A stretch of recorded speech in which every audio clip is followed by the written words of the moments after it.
महाशिवरात्रि का व्रत सारे हिंदू बड़े ही श्रद्धा से करते हैं।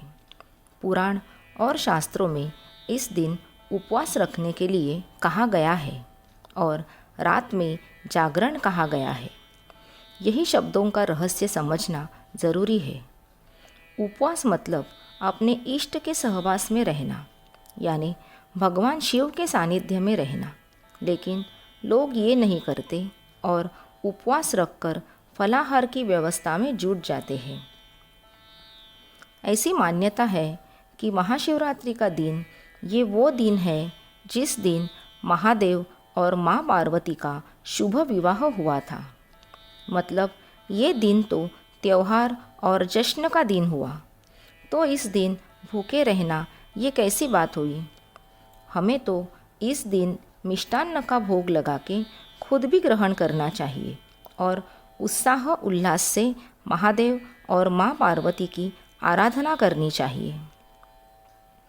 अब रात का जागरण क्या है ये भी देखते हैं। ऐसा कहते हैं कि इस रात महादेव और माँ पार्वती पूरे ब्रह्मांड का भ्रमण करते हैं और जो उन्हें भक्ति साधना में लीन दिखे उन्हें भर भर के आशीर्वाद देते हैं। इसलिए इस दिन को महाशिवरात्रि कहा गया है। इसमें रात की साधना का अति महत्व है। इस रात में जो निश्चित काल का समय होता है वो सबसे महत्वपूर्ण समय है। इस वक्त साधक को महादेव और माँ की ऐसी स्तुति और भक्ति करनी चाहिए कि दोनों खुश होकर भक्त को दिव्य आशीर्वाद दे दें।